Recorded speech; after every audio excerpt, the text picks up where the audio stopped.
Friends, welcome to our Sayali fashion designer channel आणि मी आहे सायली. तर तुम्हा सर्वांचं आपल्या आजच्या नवीन अशा छानशा व्हिडिओमध्ये मी मनापासून खूप खूप स्वागत करते. तर कसे आहात तुम्ही? नक्कीच मस्त आणि मजेत असणार आहात. आणि खरं तर आज आपण खूप सुंदर अशी ब्लाउज डिझाईन स्टिच करणार आहोत. बऱ्याचदा आपल्याला ना साडीनुसार डिझाईन कशी बनवावी किंवा ब्लाउजच्या पॅटर्ननुसार डिझाईन कशी बनवावी हे सुचत नाही. सो आजची जी काही डिझाईन आहे ही खूप सुंदर आहे. महत्त्वाचं म्हणजे मी तुम्हाला या संपूर्ण ब्लाउज डिझाईनची कटिंग आणि स्टिचिंग अतिशय सावकाश स्टेप बाय स्टेप आणि खूप काही महत्त्वाच्या टिप्स अँड ट्रिक्स सहित सांगण्याचा प्रयत्न करणार आहे, जेणेकरून तुम्हाला आपला आजचा हा व्हिडिओ बघून फक्त अशी डिझाईन बनवणंच नाही तर ती प्रॉपर फिनिशिंग सहित कशी बनवावी हे देखील सहजच लक्षात येईल. महत्त्वाचं म्हणजे ही जी काही डिझाईन आहे खरं तर ही तुम्हाला आणि तुमच्या कस्टमरला नक्कीच आवडेल आणि तुम्हाला सुद्धा आयडिया मिळेल की कस्टमरला नवीन डिझाईनची आयडिया कशी देऊ शकतो. त्याचबरोबर ही जी काही डिझाईन आहे यामुळे साडी ब्लाउज खूप सुंदर दिसणार आहे. सो अशी छानशी लेटेस्ट ट्रेंडिंग ब्लाउज डिझाईन तुम्ही नक्की ट्राय करून बघा. सो चला मग आता वेळ न घालवता आपण आपल्या आजच्या छानशा व्हिडिओला सुरुवात करूयात आणि हा व्हिडिओ तुम्ही स्किप न करता पूर्ण नक्की बघा, जेणेकरून तुम्हाला आपला आजचा हा व्हिडिओ बघून फक्त अशी डिझाईन बनवणंच नाही तर ती प्रॉपर फिनिशिंग सहित कशी बनवावी हे सहज लक्षात येईल. त्याचबरोबर बायचान्स जरी तुम्ही कोणी नवीन शिकत असाल तरी सुद्धा तुम्हाला आपला आजचा हा व्हिडिओ बघून अशी डिझाईन सहज बनवता येईल. इतक्या सोप्या आणि साध्या पद्धतीने मी तुम्हाला सांगण्याचा प्रयत्न करणार आहे. ठीक आहे, सो चला मग आता आपण स्टार्ट करूयात. तर हे बघा, इथे तुम्ही बघू शकतात की हा आहे ब्लाउज पीस आणि त्याचा जो काही काट आहे तर तो छान असा मोठासा आहे. तर तो आपण ऑलरेडी इथे कटिंग करून घेतलेला आहे, जेणेकरून आपल्याला छान अशी डिझाईन बनवणं खूपच सोपं जाईल. त्याचबरोबर इथे अस्तर आणि मेन फॅब्रिक असं दोन्हींचा बॅक पार्ट सुद्धा आपण कट करून घेतलेला आहे. आणि सगळ्यात आधी आता मी तुम्हाला याचं मेजरमेंट कसं आहे ते सांगते, म्हणजे तुम्हाला तुमच्या मापानुसार या डिझाईनसाठी सहजच कटिंग स्टिचिंग करता यावी यासाठी. ठीक आहे, सो बघा मग हा जो काही ब्लाऊज आहे तर हा आहे खरं तर बोटनेक आणि ह्या बोटनेक ब्लाऊजची जी काही उंची आहे तर ती आपण इथे घेतलेली आहे. म्हणजे इथे उंची आहे 13, त्यामध्ये 1 इंच मार्जिन, असं टोटल आपण 14ला मार्किंग केलेली आहे आणि तयार उंची याची 13 होणार आहे. हा बोटनेक ब्लाऊज आहे. बोटनेकसाठी पूर्ण शोल्डर लागतं, तर पूर्ण शोल्डरचं निम्म असं 7 इंचाला मार्किंग केलेली आहे. त्यानंतर याची जी काही गळारुंदी आहे तर ती आहे 4, तर 4 इंचाला मी इथे मार्किंग करून घेते. त्याचबरोबर याचा जो काही मुंडा आहे तर तो सुद्धा आपण इथे घेतलेला आहे 7 इंच. क्रॉसमध्ये 1ला मार्किंग करून बॅक साईडच्या मुंड्याचा शेप सुद्धा दिलेला आहे. इथून टाकत असतो छातीचा चौथा भाग अधिक 1.5 इंच किंवा 2 इंच मार्जिन, तर 8.5 अधिक 1.5 असं टोटल 10 इंचाला मार्किंग करून हा बॅक पार्ट आपण इथे ऑलरेडी कटिंग करून घेतला आहे. आता सगळ्यात आधी याची गळ्याची जी काही मार्किंग आहे तर ती आपल्याला अस्तरच्या बॅक पार्टवर करायची आहे. सो त्यामुळे आपण जो काही मेन फॅब्रिकचा बॅक पार्ट आहे तर तो सध्या इथे साईडला ठेवूयात आणि तुम्ही सुद्धा सेम अशाच पद्धतीने मार्किंग आणि कटिंग स्टिचिंग करायची आहे. ठीक आहे, तर बघा गळारुंदीची ऑलरेडी मार्किंग केलेली आहे. त्यानंतर आता बोटनेक मध्ये 2 गळे असतात, वरती एक आणि मध्ये एक शेप असतो, तर वरचा गळा आपण 3 इंचावर मार्किंग करून घेऊयात. त्यानंतर आता इथे 1 इंचाचा डिस्टन्स ठेवलेला आहे, मग मी 4ला मार्किंग केली.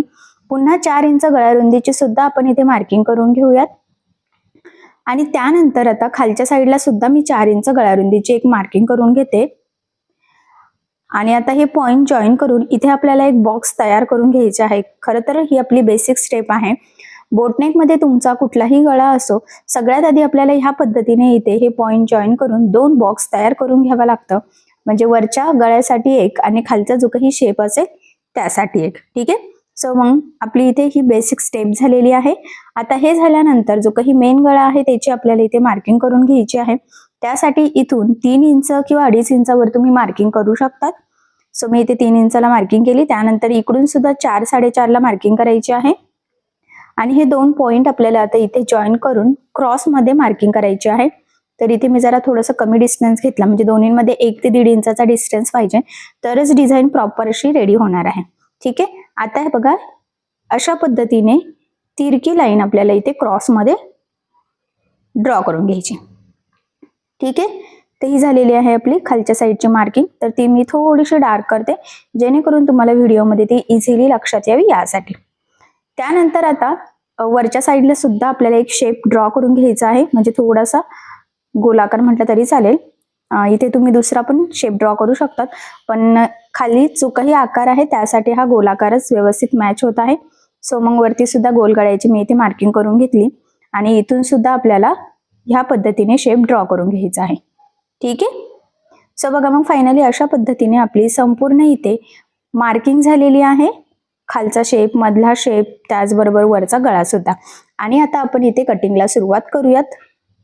तर सगळ्यात आधी जो काही वरचा गळा आहे, गोल गळा, तर तो इथे मी कटिंग करून घेते. ठीक आहे. त्यानंतर आता आपण इथून जो काही खालचा शेप आहे ना, तर तो सुद्धा कट करून घेऊयात. आणि याची सुद्धा कटिंग झालेली आहे. आणि हा मधला जो काही पार्ट आहे तर तो सुद्धा आपण इथे कट करून घेऊयात. खरं तर ही डिझाईन आपण कॅनव्हास पेपर यूज न करता बनवणार आहोत. सो त्यामुळे मग सगळे पार्ट आपण इथे डायरेक्ट कटिंग करून घेतलेले आहे. सो बघा, मग फायनली अशा पद्धतीने आपली संपूर्ण गळ्याची मार्किंग झालेली आहे आणि कटिंग सुद्धा झालेली आहे. सो आता आपण इथे स्टिच करायला सुरुवात करूयात. मस्त असा काट आहे. सो ट्रेंडिंग न्यू लुक मधली बोटनेक डिझाईन आज आपण बनवणार आहोत. आता इथे स्टिचिंगला सुरुवात करायच्या आधी इथला पार्ट सुद्धा आपल्याला कट करून घ्यायचा आहे. सो तो पार्ट सुद्धा मी इथे कट करून घेतला. आणि यानंतर आता आपल्याला सगळ्यात आधी वरचा पार्ट स्टिच करायचा आहे. त्यासाठी मेन फॅब्रिक सरळ ठेवायचं, त्यावर आपण कटिंग केलेला अस्तरचा पार्ट ठेवायचा आहे. सेंटरला एक पिन लावते जेणेकरून स्टिचिंग करणं इझी जावं यासाठी. त्याचबरोबर गळा रुंदी किंवा खालचा शेप जास्त स्प्रेड होणार नाही याची आपल्याला इथे काळजी घ्यायची आहे. सो म्हणूनच खाली पण मी दोन्ही साईडने एक एक पिन लावून घेतली जेणेकरून स्टिचिंग करताना ते पार्ट्स हलायला नको. ठीक आहे. आणि सगळ्यात आधी आता गळ्याच्या साईडने साधारणतः 1/2 इंच असं एकसारखं मार्जिन ठेवत आपल्याला इथे टीप मारून घ्यायची आहे. टीप मारताना एकसारखी टीप येईल, मार्जिन अजिबातच कमी जास्त होणार नाही. या गोष्टीची आपल्याला इथे काळजी घ्यायची आहे जेणेकरून प्रॉपर परफेक्ट फिनिशिंग सहित आपला गळा रेडी व्हावा यासाठी. यानंतर आता लगेचच आपण खालच्या साईडनं सुद्धा साधारणतः 1/2 इंच असं एकसारखं मार्जिन ठेवत टीप मारून घेऊयात. आणि इथे सुद्धा टीप मारताना मार्जिन अजिबात कमी जास्त व्हायला नको याची काळजी घ्यायची आहे जेणेकरून आपला अगदी प्रॉपर परफेक्ट फिनिशिंग सहित हा शेप रेडी व्हावा. त्यासाठी खरं तर ही स्टेप खूपच इम्पॉर्टंट आहे. आता इथे टीप मारून झाल्यानंतर याचा मधला जो काही पार्ट आहे गळ्याच्या मध्ये मेन फॅब्रिकचा, तर तो आपल्याला इथे कटिंग करून घ्यायचा आहे. सो बघा, मग मी इथे कटिंग करून घेतला. त्यानंतर खाली सुद्धा जो काही एक्स्ट्राचा मेन फॅब्रिक आहे तर ते आपल्याला इथे कटिंग करून घ्यायचं आहे. ठीक आहे. म्हणजे जेवढं अस्तर आहे ना, अगदी व्यवस्थित तेवढंच तंतोतंत आपल्याला हा पार्ट इथे ठेवायचा आहे. आता हे कटिंग झाल्यानंतर ह्या शेपला द्यायचे आहे आपल्याला छोटे छोटे कट्स जेणेकरून ज्यावेळेस आपण हा बॅक पार्ट सरळ करू तर तो प्रॉपर परफेक्ट फिनिशिंग सहित सरळ व्हावा. त्यासाठी खरं तर ही स्टेप खूपच इम्पॉर्टंट आहे. फक्त एवढंच आहे की कट्स मारताना एक्स्ट्राचा ब्लाऊजला कट जाणार नाही याची काळजी घ्यायची, नाहीतर मग आपले कामं वाढवू शकतात, ब्लाऊज बिघडू शकतो. सो या गोष्टींची आपल्याला खरं तर इथे काळजी घ्यायची आहे. आणि त्यानंतर बघा, आता हा पार्ट सरळ करायचा आहे तर तो सरळ करण्यासाठी अगदी कमी जे साईज आहे आपल्याला इथे, सो त्यामुळे मी स्क्रूड्रायव्हरच्या सहाय्याने अलगद तो पार्ट इकडे फोल्ड केला आणि अगदी सावकाशपणे आपल्याला तो खेचायचा आहे. खूप काही जोरात खेचायचा नाहीये, नाहीतर मग तिथली शिलाई निघून आपला ब्लाऊज बिघडू शकतो. सो बघा, मग मी अगदी व्यवस्थित काळजीपूर्वक अगदी अलगद हे सरळ करून घेतलं. त्यानंतर खालचा शेप, गळ्याचा आकार अगदी व्यवस्थित सेट करून घ्यायचा आहे. आणि सगळ्यात आधी आता गळ्याच्या साईडने द्यायची आहे आपल्याला दाबटीप. सो बघा, मग आता इथे दाबटीप देताना आपल्याला काळजी घ्यायची आहे की जो काही आपला आतला अस्तरचा कपडा आहे तर तो वरती दिसणार नाही जेणेकरून आपली फिनिशिंग बिघडायला नको. सो फिनिशिंगसाठी ही खूपच महत्वाची टीप आहे, तर ही तुम्ही आवर्जून फॉलो करायची. गळ्याला टीप मारून झाल्यानंतर लगेचच हा मधला शेप आहे तिथे सुद्धा आपल्याला दाबटीप द्यायची आहे. आणि इथे सुद्धा अस्तरचा आतला कपडा वरती दिसणार नाही याची आपल्याला काळजी घ्यायची आहे. आणि इथे तुमच्या लक्षातही येईल की मधला शेप आणि वरचा गळा आपल्या इथे सोबतच प्रॉपर परफेक्ट फिनिशिंग सहित रेडी होतोय. इथे कुठेही आपल्याला गळापट्टी लावण्याची गरज नाहीये. सो प्रॉपर फिनिशिंग सहित परफेक्ट असा हा पार्ट रेडी करण्याची ही खूपच सोपी पद्धत आहे. आणि बघा, फिनिशिंग किती परफेक्ट अशी आलेली आहे. यानंतर आता आपल्याला इथे अस्तर आणि मेन फॅब्रिक एकमेकाला जोडून घ्यायचं. जोडताना जेवढं शक्य आहे तेवढं कमीत कमी मार्जिन आपल्याला पकडायचं आहे, कारण हे मार्जिन आपण कुठेही कॅल्क्युलेट केलेलं नसतं. त्याचबरोबर जोडताना कुठे गोळा होणार नाही, तिरकं जाणार नाही, कुठे फुगा येणार नाही. तर या छोट्या मोठ्या गोष्टींची सुद्धा खरं तर आपल्याला इथे काळजी घ्यायची आहे. आणि बघा, मग फायनली अगदी प्रॉपर असं आपलं हे जोडून झालेलं आहे. आता हे जोडून झाल्यानंतर जे काही एक्स्ट्राचं मेन फॅब्रिक आहे तर ते आपल्याला इथे कट करून परफेक्ट असा पार्ट रेडी करून घ्यायचा आहे. कारण तुम्हाला सगळ्यांनाच माहीत आहे, अस्तरवर आपण परफेक्ट कटिंग करत असतो, पण ब्लाऊज पीसचा कपडा आपण थोडंसं एक्स्ट्राचं मार्जिन ठेवून कटिंग करतो जेणेकरून स्टिचिंग करताना इझी जावं. म्हणूनच मग गळा, खालचा पार्ट रेडी झाल्यावर पुढची डिझाईन बनवण्याच्या आधी अस्तर मेन फॅब्रिक जोडून परफेक्ट असे पार्ट्स आपण नेहमीच रेडी करून घेत असतो आणि फायनली हा पार्ट सुद्धा आपला प्रॉपर परफेक्ट फिनिशिंग सहित रेडी झालेला आहे. ठीक आहे, आय होप सो इथपर्यंत तुमच्या लक्षात आलेलं असेल. यानंतर आता जो काही खालचा पॅच होता काठाचा तर तो इथे आपण तयार करून घेऊयात. त्यासाठी मोठाच काठ लागणार होता आणि हा जो काही काठ आहे तर हा या पद्धतीने सरळ ठेवायचा. आपण कटिंग केलेला अस्तरचा पार्ट त्यावर ठेवून घ्यायचा आहे आणि आता आपण इथे टीप मारून घेऊयात. सो बघा, मग सगळ्यात आधी खालच्या साईडनी साधारणतः 1/2 इंच एवढं एकसारखं मार्जिन ठेवत आपल्याला सिंपल अशी टीप मारून घ्यायची आहे. आता ही टीप मारून झाल्यानंतर एक्स्ट्राचा काठ मी कट केला आणि वरचा जो काही शेप आहे तिथे सुद्धा आपल्याला 1/2 इंच असं एकसारखं मार्जिन ठेवत टीप मारून घ्यायची आहे. लक्षात राहू द्या, मार्जिन अजिबात कमी जास्त होऊ देऊ नका, कारण जर मार्जिन कमी जास्त झालं तर याचा शेपही बिघडू शकतो. जोडून झाल्यावर एक्स्ट्राचा काठ आपण इथे कट करून घेऊयात संपूर्ण, म्हणजे वरचा सुद्धा आणि खाली सुद्धा जो काही एक्स्ट्राचा काठ आहे ना तर तो सुद्धा आपल्याला इथे कट करून घ्यायचा आहे. खरं तर आपण हा पॅच डायरेक्ट खाली पण जोडून तयार करू शकलो असतो, पण काठाची मधली डिझाईन आपल्याला घ्यायची होती. त्यानंतर या शेपला 1-2 छोटे छोटे कट्स मारायचे आहे, जेणेकरून आपला हा जो काही आकार आहे तर हा आपल्याला जसा हवा आहे तसाच तयार व्हावा. त्यासाठी ही स्टेप खूपच इम्पॉर्टंट आहे. आणि बघा, मग स्क्रूड्रायव्हरच्या सहाय्याने हा पॅच मी इथे सरळ करून घेते.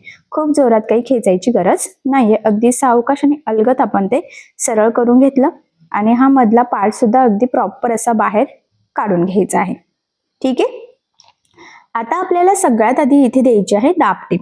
सो बघा, मग आता इथे दाबटीप देताना आतला अस्तरचा कपडा वरती दिसणार नाही याची आपल्याला काळजी घ्यायची आहे, जेणेकरून हा पॅच अगदी छान व्यवस्थित प्रॉपर परफेक्ट फिनिशिंग सहित तयार व्हावा. त्यासाठी खरं तर ही स्टेप खूपच इम्पॉर्टंट आहे. आता इथे दाबटीप दिल्यानंतर वरती जो काही आपला शेप आहे तिथे सुद्धा दाबटीप द्यायची आहे आणि तिथे सुद्धा आतला अस्तरचा कपडा वरती दिसणार नाही याची आपल्याला खरं तर काळजी घ्यायचीच आहे. आणि बघा, मग किती छान व्यवस्थित एकसारखा हा पॅच आपला इथे रेडी झालेला आहे. ठीक आहे, त्यानंतर आता साईडने सुद्धा सिंपल अशी टीप मारून अस्तर आणि काठ आपल्याला एकमेकाला इथे जोडून घ्यायचं आणि एक्स्ट्राचं धागे वगैरे कट करून हा छान छोटासा पॅच व्यवस्थित तयार करून घ्यायचा. ठीक आहे, सो बघा, मग फायनली आपला हा पॅच इथे तयार झालेला आहे. सो हा खालचा पार्ट आणि वरचा पार्ट आपल्याला इथे एकमेकाला जोडून घ्यायचा आहे. त्याआधी ह्या पॅचला मी जी काही आपली समोसा लेस असते ना तर ती लावून घेते. फक्त कॉर्नरला छोटे छोटे त्रिकोण दिसणार आहे अशा पद्धतीने लावत आहे. इथे तुम्हाला पाइपिंग करायची असेल, मोठी लेस लावायची असेल किंवा आपली रेग्युलर लेस लावायची असेल तर तुम्ही लावू शकता. म्हणजे ते तुमच्या चॉईसवर डिपेंड आहे की इथे तुम्हाला काय लावायचं आहे ते. ठीक आहे, पण मी इथे समोसा लेस घेतलेली आहे कारण असंही समोसा लेसचं सध्या खूप ट्रेंड चालू आहे. सो नक्कीच आपला ही पॅच मस्त तयार होईल आणि या समोसा लेसमुळे लुक सुद्धा मस्त येईल. ठीक आहे, सो बघा किती छान प्रॉपर फिनिशिंग सहित आपण इथे ही समोसा लेस लावून घेतलेली आहे. आता हा तयार झालेला पॅच आपल्याला इथे जोडून घ्यायचा आहे या पद्धतीने. ठीक आहे, सो बघा, मग आता इथे जोडताना हा पॅच अगदी व्यवस्थित सेंटरला येईल याची सुद्धा आपल्याला खरं तर इथे काळजी घ्यायची आहे. आणि त्याआधी आपल्याला एक लेस यूज करायची आहे. सो मी गोल्डन छान अशी डिझायनर लेस घेतलेली आहे जी आपल्याला ह्या शेपला लावून घ्यायची आहे. सो अगदी व्यवस्थित काळजीपूर्वक आपल्याला लेस लावायची आहे. ॲक्च्युली बऱ्याचदा काय होतं की शेप असा गळ्याचा खूप सुंदर येतो, पण योग्य पद्धतीने लेस न लावल्यामुळे फिनिशिंग बिघडते. तर त्याचा होऊ देऊ नका, अगदी व्यवस्थित काळजीपूर्वक आणि सावकाश लेस लावून घ्यायची आहे, कारण आता संपूर्ण लुक आपलं ह्या लेसवरच डिपेंड आहे. आणि मी नेहमीच सांगत असते, फक्त डिझाईन बनवणं महत्त्वाचं नसतं, तर ते प्रॉपर परफेक्ट फिनिशिंग सहित स्टिच करणं सुद्धा तितकंच गरजेचं असतं. म्हणूनच मी प्रत्येक व्हिडिओमध्ये तुम्हाला डिझाईन असो, कटिंग असो, थेरी असो, काहीही असो, अगदी महत्त्वाच्या फिनिशिंगच्या टिप्स अँड ट्रिक्स सहित शेअर करत असते, जेणेकरून तुम्हाला व्हिडिओ बघून प्रॉपर परफेक्ट फिनिशिंग सहित स्टिच करता यावं यासाठी. सो ही डिझाईन सुद्धा तुम्ही अगदी व्यवस्थित महत्त्वाच्या टिप्स अँड ट्रिक्स फॉलो करून स्टिच करायची आहे. आणि असंही बऱ्याचदा बोटनेकमध्ये कशी डिझाईन बनवावी सुचत नाही, तर ही डिझाईन तुम्ही नक्की ट्राय करू शकता. आता तीच लेस आपण वरच्या गळ्याला सुद्धा लावून घेऊयात. इथे जर तुम्हाला लावायची नसेल किंवा ज्या पद्धतीने आपण खालच्या साईडला समोसा लेस लावलेली आहे तशीही लावायची असेल त्या पॅच सारखी, तरीही तुम्ही लावू शकता. बट इथे मी ही सिंपल छान डिझायनर लेस घेतलेली आहे. आता ह्या लेसला काय करायचं, दुसऱ्या साईडने सुद्धा टीप देऊन घ्यायची. मी नेहमीच सांगत असते, लेस जाड बारीक कशीही असो, शक्य असल्यास दोन्ही साईडने टीप द्यायची. त्याचे 2-3 फायदे असतात. महत्वाचं म्हणजे लेस पॅक लागली जाते, ती वरती तरंगत सुद्धा नाही आणि मोस्ट इम्पॉर्टंट म्हणजे फिनिशिंग सुद्धा खूप सुंदर येते. ठीक आहे, फायनली आपला हा वरचा पार्ट अगदी परफेक्ट असा रेडी झालेला आहे. आता हा पार्ट आपल्याला जो काही खालचा पॅच आपण काठाचा बनवलेला आहे तिथे जोडून घ्यायचा आहे. ठीक आहे, सो आता आपण इथे जोडून घेऊयात. तर बघा, मग जोडताना इथून सुरुवात करूयात. इथून व्यवस्थित मोजून घ्यायचं आणि इकडचं सुद्धा. ठीक आहे, सेंटरला व्यवस्थित आपला तो शेप येईल याची ही काळजी घ्यायची आहे. आता हे सगळ्यात आधी इथून इथं जोडून घेऊयात. तर सुरुवातीला काय करायचं, डबल टिप देऊन लॉक करायचं आहे, जेणेकरून तिथून शिलाई निघण्याचे चान्सेस राहणार नाही. आणि इथे शेवटी सुद्धा डबल टिप देऊन लॉक करायचं. एक साईडने जोडून झालं की सेम त्याच पद्धतीने दुसऱ्या साईडने सुद्धा आपण इथे जोडून घेऊयात. आणि इथे सुद्धा सुरुवातीला आपल्याला डबल टिप देऊन लॉक करायचं आहे, जेणेकरून परफेक्ट प्रॉपर फिनिशिंग सहित आपले हे 2 पार्ट्स जोडलेही जातील. आणि सगळ्यात महत्वाचं म्हणजे ते पॅक लागले जातील, तिथून लवकर निघण्याचे चान्सेस सुद्धा राहणार नाही. ठीक आहे, सो अशा पद्धतीने वरचा पार्ट आणि खालचा पार्ट आपला इथे जोडून झालेला आहे. यानंतर आता बॅक साईडला टक्स टाकायचे आहेत. सो बघा, मग सेंटर पासून आपल्याला 4.5 इंचाला मार्किंग करायची, अर्धा इंच साईडला मार्किंग करायची आहे आणि उभ्या 4 इंचाच्या टक्स पॉईंटची मार्किंग करून घ्यायची. ठीक आहे, अशा पद्धतीने मार्किंग केल्यानंतर बरोबर त्यावरच फोल्ड करायचं आहे आणि तिरका टक्स आपल्याला इथे टाकून घ्यायचा आहे.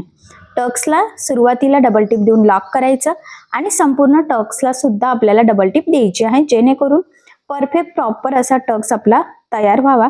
कारण टक्स प्रॉपर टाकणं खूप गरजेचं आहे. टक्स जर व्यवस्थित नसेल तर ब्लाऊज फिटिंगला व्यवस्थित बसत नाही, कमरेच्या साईडला तो लूज पडतो, वरती उचलला जातो. सो तसं होऊ नये त्यासाठी अगदी काळजीपूर्वक आपल्याला इथे टक्स टाकून घ्यायचे. आणि फायनली अगदी प्रॉपर असे आपण इथे टक्स टाकून घेतलेले आहे. बघा, बघितल्यावरच लक्षात सुद्धा येते. आणि फायनली आपला इथे हा बॅक पार्ट रेडी झालेला आहे.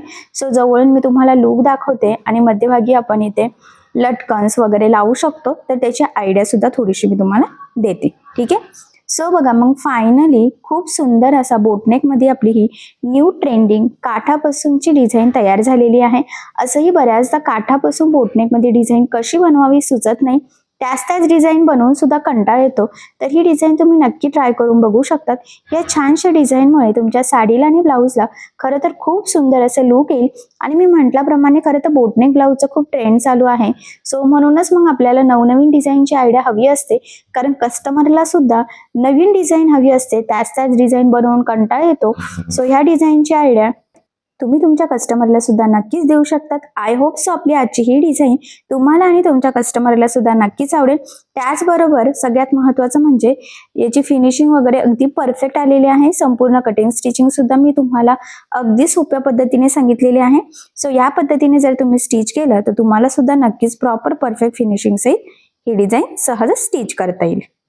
त्याचबरोबर बघा, इथे मध्यभागी सेंटरला तुम्ही एखादं लटकन लावू शकतात, किंवा जर साईडने सुद्धा तुम्हाला ग्रीन म्हणजेच आपल्या जो काही काठ आहे त्याला मॅचिंग सुद्धा थ्रेडचे मी लटकन लावलेले आहे असंही लावू शकतात. म्हणजे तुम्ही लटकन नाही लावले तरी चालेल, किंवा अशा पद्धतीने सेंटरला एक गोल्डन, दोन्ही साईडला थ्रेडचं जरी लावलं तरी चालेल. असंही सिल्क थ्रेडचं सध्या खूप ट्रेंड चालू आहे आणि त्यामुळे डिझाईन सुद्धा अजूनच उठून दिसते. सो मग तुम्ही नक्कीच ट्राय करून बघू शकता. ठीक आहे, सो ह्या 1-2 आयडिया आहे. मध्ये लटकन लावायचे की नाही ऍक्च्युली ते तुमच्यावर किंवा तुमच्या कस्टमरच्या चॉईसवर डिपेंड आहे. पण या छानशा डिझाईनमुळे साडीला ब्लाऊजचा खूप सुंदर असं लुक येणार आहे. सो अशी लेटेस्ट ट्रेंडिंग न्यू लुक मधली बोटनेकची ब्लाऊज डिझाईन, ती सुद्धा काठ वापरून, तर ही तुम्ही नक्की बनवून बघा. आय होप सो आपली आजची ही डिझाईन तुम्हाला आणि तुमच्या कस्टमरला नक्कीच आवडेल. ठीक आहे, सो बघा, मग खूप छान लेटेस्ट ट्रेंडिंग न्यू लुक मधली आपली आज खरं तर ही डिझाईन रेडी झालेली आहे. आणि नक्कीच या छानशा डिझाईनमुळे साडीला ब्लाऊजला खूप सुंदर असं लुक येणार आहे. तशी छानशी ट्रेंडिंग डिझाईन तुम्ही नक्की ट्राय करून बघा. मी तुम्हाला जेवढं शक्य आहे तेवढं सोप्या पद्धतीने आणि अतिशय सावकाश सांगितलेलं आहे. आणि अशा छानशा लेटेस्ट ट्रेंडिंग डिझाईनची आयडिया तुम्ही तुमच्या कस्टमरला सुद्धा नक्की द्या. आय होप सो तुम्हाला आणि तुमच्या कस्टमरला अशी डिझाईन नक्कीच आवडेल. त्याचबरोबर ही डिझाईन तुम्ही स्टिच करून बघा आणि जर त्यामध्ये तुम्हाला काही प्रॉब्लेम येत असेल तर मला कमेंट करून नक्कीच कळवा. मी तुमच्या प्रश्नाचे उत्तर देण्याचा नक्कीच प्रयत्न करेन. ठीक आहे. सो चला मग आता आपण आपला आजचा छानसा व्हिडिओ इथेच थांबूयात आणि तुम्हाला आपला आजचा व्हिडिओ डिझाईन कशी वाटली तर ते मला कमेंट करून नक्की कळवा. त्याचबरोबर जर तुम्हाला आपला आजचा व्हिडिओ आवडला असेल तर व्हिडिओला लाईक करायला विसरू नका आणि असेच नवनवीन छानसे व्हिडिओज बघण्यासाठी आपल्या सायली फॅशन डिझायनर या चॅनलला सबस्क्राईब करायला विसरू नका. आणि ज्यावेळेस तुम्ही सबस्क्राईब कराल त्यावेळेस त्यासमोरील बेल आयकॉन ही नक्की प्रेस करा. त्यामुळे काय होईल, जेव्हा मी नवीन व्हिडिओज टाकेल त्याचं नोटिफिकेशन तुम्हाला तुमच्या मोबाईलवर येईल. ठीक आहे. सो चला मग भेटूया पुन्हा नवीन अशा छानशा व्हिडिओमध्ये. तोपर्यंत टेक केअर, काळजी घ्या आणि आपला आजचा व्हिडिओ शेवटपर्यंत पूर्ण बघितल्याबद्दल thank you so much. Bye bye.